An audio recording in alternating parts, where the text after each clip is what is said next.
Continuing production of The Open Mind has been made possible by grants from the Rosalind P. Walter Foundation, the Bluestein Family Foundation, the Alfred P. Sloan Foundation, Carnegie Corporation of New York, the Russell Sage Foundation, the Malkin Fund, May and Samuel Rudin Family Foundation, and from the corporate community, Mutual of America.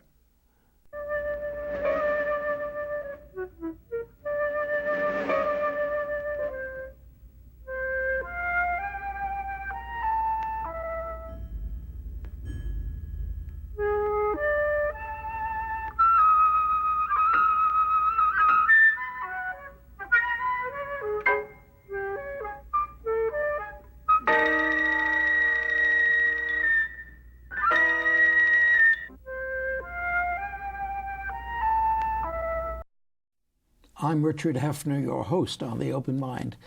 And for one as old as I am, admittedly it does astound, perhaps even hurt somewhat, that not very many among us today could identify Winston Churchill as the author in Britain's House of Commons, August 20th, 1940, of the words that titled today's program. Never in the field of human conflict was so much owed by so many to so few. Nor might they identify those few as the brave young men of England's Royal Air Force who fought the Battle of Britain that finally, 5 long years later, made possible the Allies' blessed victory in World War II. But my guest today does passionately remember, honoring them as they so fully deserve in his compelling new account of the Battle of Britain, with wings like eagles. Himself once part of the Royal Air Force, Michael Korda, longtime editor-in-chief at Simon & Schuster, has not only written many best-selling books himself, but has published and edited famed writers like Larry McMurtry and David McCulloch, Mary Higgins Clark, Richard Nixon and Ronald Reagan, William L. Shirer, Henry Kissinger, and Will and Ariel Durant. And of course, whenever he joins me here on The Open Mind, I hardly let him forget that he edited and published Jacqueline Suzanne and Harold Robbins as well. But it was writer Michael Korda's splendid Ike, an American hero, that brought him to this table first, though it might have been his acclaimed Ulysses S. Grant, for war heroes seem to draw my guest close. And I think it not inappropriate to ask him just why. There we go. I think it is an appropriate question, and a difficult one to answer. I grew up in the war, of course, although I left England at the end of 1940 to come to the United States, along with Martin Gilbert and Alistair Horn, 2 historians whom I know and deeply respect. But I remember the war years very clearly. And I think that history, as it proceeds, gets most interesting when it's at its most tense. So it's hard for me to be totally involved in history when it's going along, as it so rarely does, but it does from time to time, on an even plane. I like the moments when everything seems to be at stake. Therefore, for example, Grant fascinated me because Grant was central to the Civil War. Ike fascinated me because victory at one point in World War II so clearly depended on that one moment of D-Day and on his decision to go.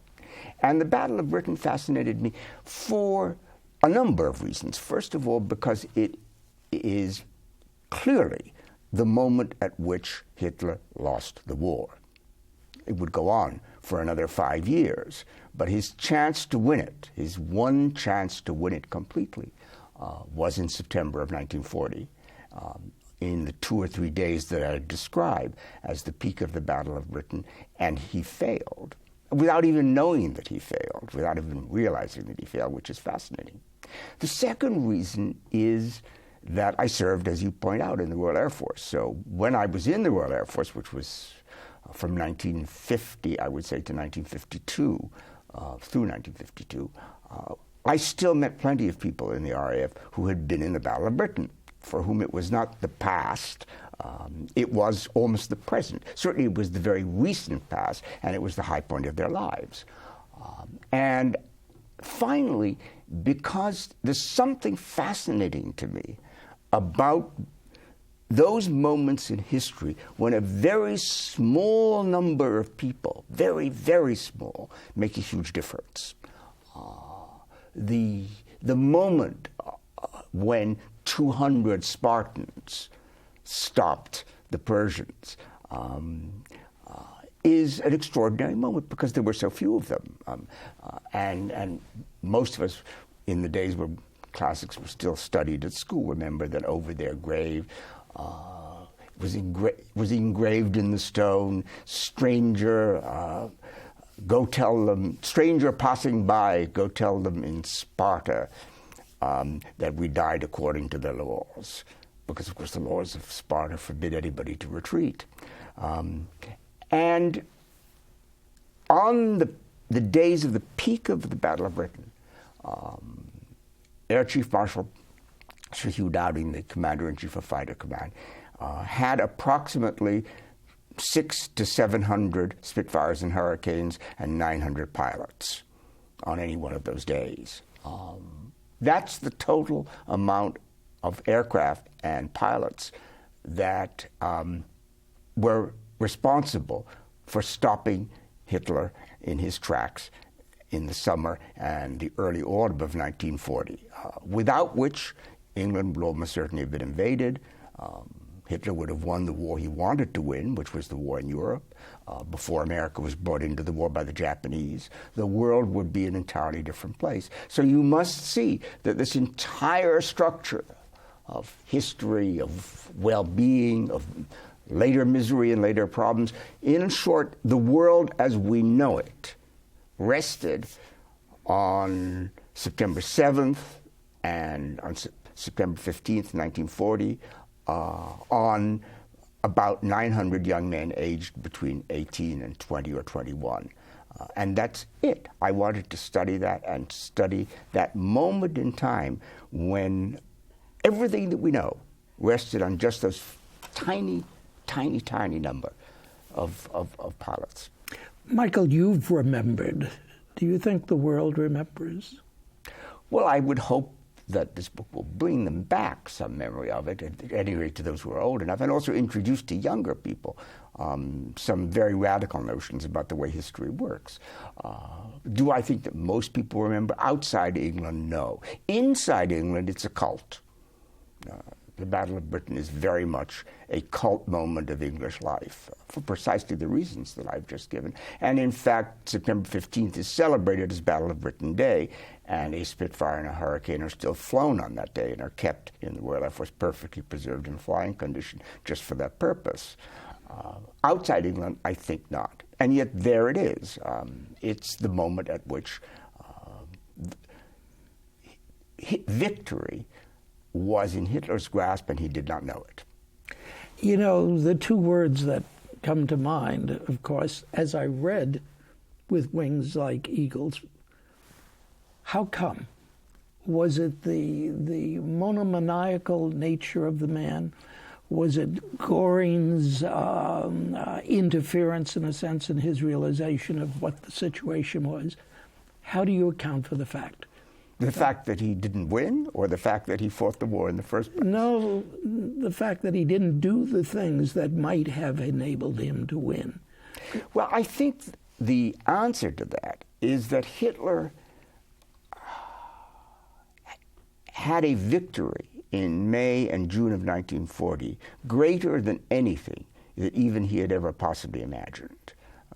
The entire German experience, which he shared as a soldier, as a frontline soldier, of the 1914-1918 war and the German defeat, were reversed in the space of 2 weeks. From May 10th, 1940 to June 10th, 1940, France was beaten, collapsed, fell. Hitler had already conquered Poland and Norway. He sat looking at the accomplishment of an unbelievable dream. And therefore, he convinced himself that the British, if they were not defeated, would fall into line.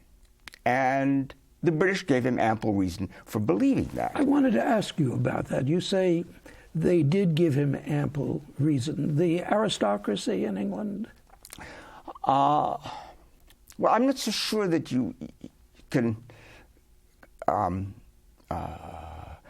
define it by class bashing, if you see what I mean. But there were Why ample, not? because there were ample numbers of people in England, in the aristocracy certainly, but also in the Labour Party, also in the Tory Party, and ample members of the middle class who believed that a compromise peace might be the best solution. France had fallen, the British were alone. After Dunkirk, the British Army, 250,000 of them, came home without their weapons. And Halifax, then Foreign Minister of Great Britain, was already in discussions with the Italian ambassador in London about the possibility of Mussolini acting as a go-between to ask Hitler what terms he would offer Britain for peace. And Hitler had offered terms for peace that essentially amounted to British non-interference in a Europe dominated by Germany, in return for which he would allow the British to keep the empire and their fleets. Not such terrible terms when you come right down to it. What eluded him was that these were not terms that Churchill would ever accept. Churchill. But you say the others would, many others Halifax would have accepted them and made no secret of the fact. I don't believe that all the members of the War Cabinet would have accepted them, but I believe that had things gone in a slightly different direction, it would have been possible, certainly possible, to make a compromise peace. Churchill saw that, and I think saw it rightly, as the first step on a downhill path to which there was no ending. A compromise peace would end in a world dominated by Nazi Germany. And with his passion for resistance, with his determination not to give in and go the way of the French, he brought the British round to believing that they could survive alone. There's a wonderful moment at the cabinet meeting, I think, in May 27th, I think, when Lord Halifax reveals that he has been talking to the Italian ambassador, much to Churchill's discomfort and anger. And in the larger cabinet, which was a large body of scores of people rather than the War Cabinet, which was a very small one, Churchill goes to speak to them. And he's aware now that he's facing a catastrophe, that the British Army is returning from Dunkirk without arms, that Halifax has already opened up the possibility of peace terms to the Italian ambassador. And he speaks to the cabinet at large in his room in the House of Commons. And he says at the end of it, "If this long story of ours is to end, let it end when we are all lying on the ground, choking on our own blood." And the cabinet, the larger cabinet, goes berserk. They cheer, they clap him on the shoulder, they shake his hand, and he comes back to the War Cabinet meeting of that afternoon, buoyed up and determined that whatever the facts appear to be, that he will resist it. And it is the moment of a great conflict between himself and Halifax, and a great conflict which Churchill, with those cheers in his head, is able to resist. And therefore, the British, through Churchill's enormous confidence and enormous powers of expression, were encouraged to believe that they could, in fact, resist. Could Churchill, has Churchill ever done otherwise? Could he have? Could that man? Churchill was so deep, so devious, that the answer to that question has got to be yes. Of course, at the back of Churchill's mind was always the possibility, A, that we might lose, B, that indeed a negotiated peace might have to be settled.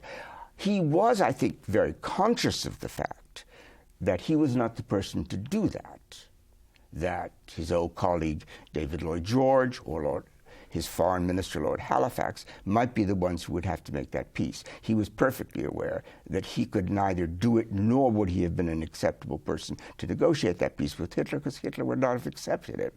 But at the back of his mind, certainly, he kept that as another card to play if he had to play it. But he was right in perceiving that the British would get no worse a deal if they resisted than if they gave in. And therefore, he felt that they must resist to the end. And, of course, that led to the determination to beat the Germans in the air when the Germans began to prepare for the invasion. And I think it's at that moment, and it's one of the reasons why With Wings Like Eagles is, in its way, elegiac as history. I think it's at that moment that the British first saw themselves clearly as surviving, that they saw themselves clearly as resisting even though they were alone. Daily, the Germans came over in huge numbers. Daily, British pilots shot them down in large moments. As day after day went by and week after week went by, and days and weeks of great suffering, not just for the air crew, but for the ground crews and for the young women in the radar stations and who served in the operations room, but also for civilians, because although the Germans were not at that time blitzing, as it were, the cities, nevertheless, bombers were coming over. If they turned around, they jettisoned their bombs. Day by day, I count in the book the number of people who were killed simply for being in the wrong place at the wrong time, even if that was their bed or their armchair. Day by day, it began to dawn on them that we could beat them, and that those 900 pilots a day who fought were beating them. And it also began to dawn, even on people like Lord Halifax, who were defeatists, that if we beat them through the month of September and early October, that the season in which it was possible to invade England across the Channel would come to an end. Because Downing's great strategy, and he paid a very heavy price for it, even though it was the correct one, was that the Royal Air Force was not called upon to win a single great victory, an aerial equivalent of Waterloo or Trafalgar. It was called upon to inflict upon the German forces continuous losses until mid to late September, when the storms and the gales in the British Channel would make an invasion no longer possible. And that's exactly what he and exactly what his pilots did, though his pilots, of course, had no idea that that was the strategy. They assumed every day when they went up, because they had to assume, that they were going up for a huge victory. They did not realize that what they were fighting was a war of attrition, and that their responsibility was to go up and inflict losses on the Germans over a period of time long enough to make invasion impossible. You use the phrase war of attrition, and as I remembered those days, and as I read With Wings Like Eagles, I could not imagine how the Germans could not win, would not win, that war of attrition. Knowing the outcome, I still, as I read your book, find it so hard to believe. It is amazing, but it is, and it's one of the pleasures of writing history. It is a jigsaw puzzle which you have to put together. Because to me, the fascinating thing about it, obviously the things, or the three things that are the most fascinating, are Churchill himself. His character, his personality, his buoyancy, his anger, his ability to put into words what other people felt but could never have expressed. And above all, his enormous driving capacity for optimism in the face of everything that called for pessimism. He was a great actor. Great actor, but believed in his own acting. So he is fascinating to write about, as is Dowding, who is quintessentially the opposite. Air Chief Marshal Dowding was, his nickname in the Royal Air Force was Stuffy Dowding, and he was stuffy. He had no sense of humor. He had crank ideas, but he absolutely understood from day one how to win the Battle of Britain.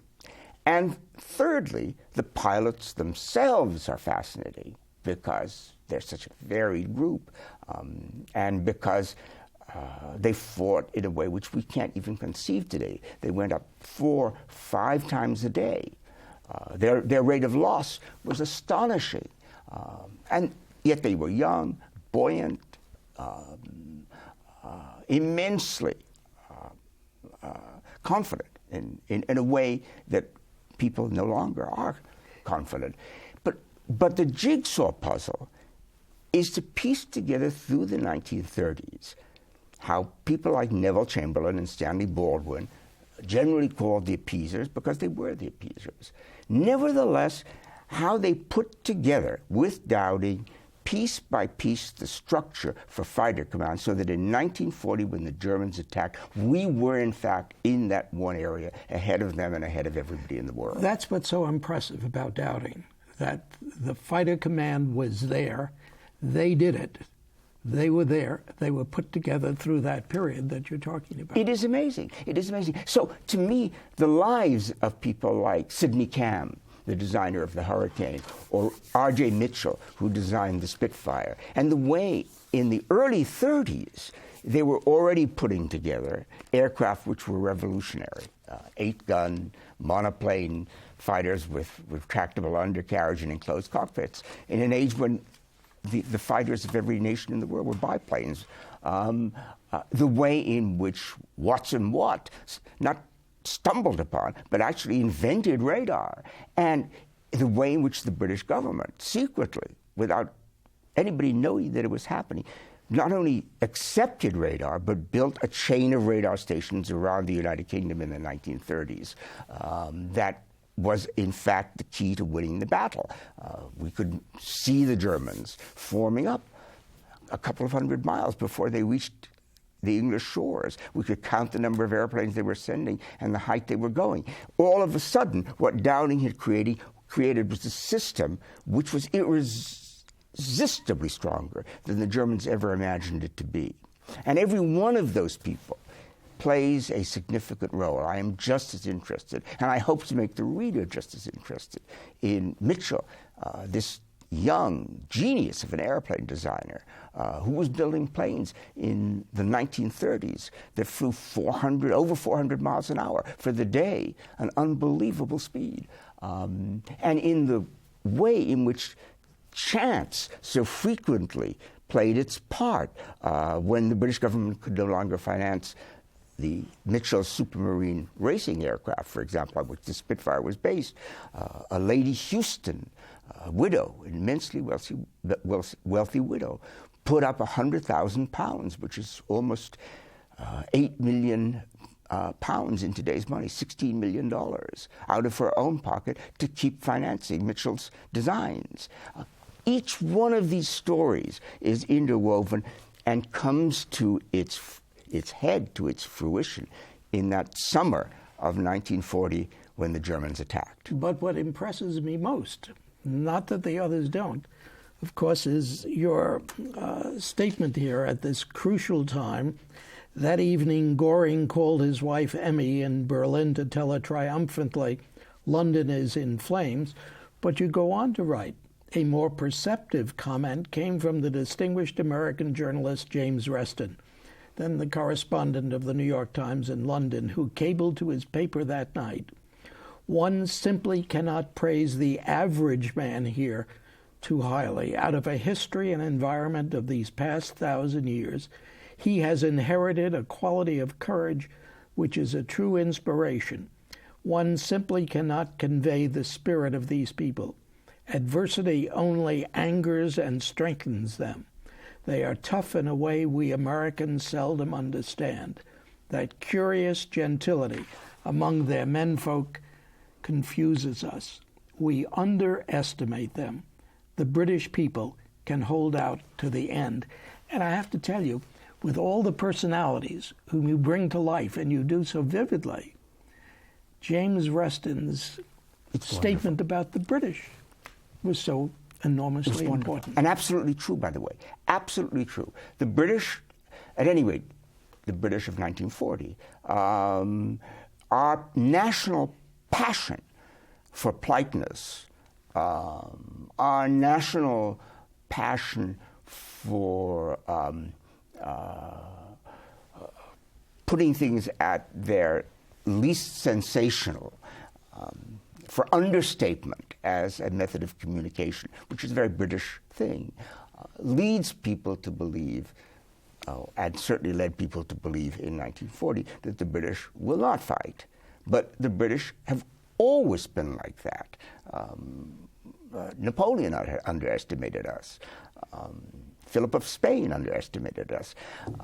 I tried to show in the book how Fighter Command was not in itself alone. Fighter Command, I think, represented very, very profoundly the actual spirit of the British people, who were prepared to be bombed, who were far more afraid, I think, of panicking than of being defeated.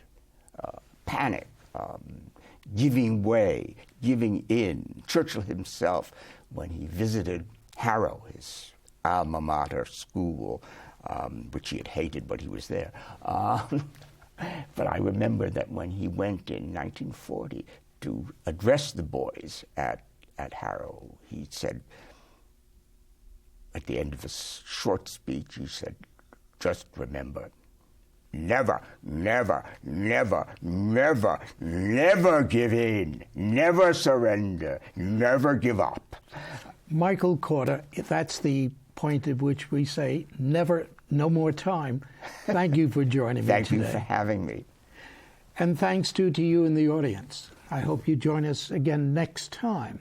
For transcripts of today's program, please send $4 in check or money order to the Open Mind, P.O. Box 7977, FDR Station, New York, New York, 10150.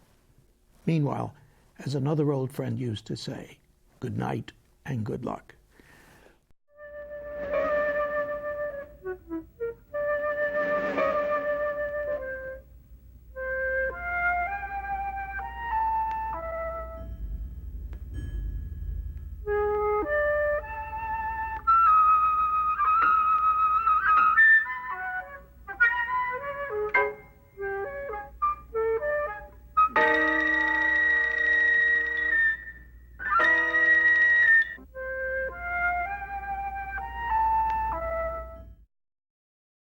Continuing production of The Open Mind has been made possible by grants from the Rosalind P. Walter Foundation, the Bluestein Family Foundation, the Alfred P. Sloan Foundation, Carnegie Corporation of New York, the Russell Sage Foundation, the Malkin Fund, May and Samuel Rudin Family Foundation, and from the corporate community, Mutual of America.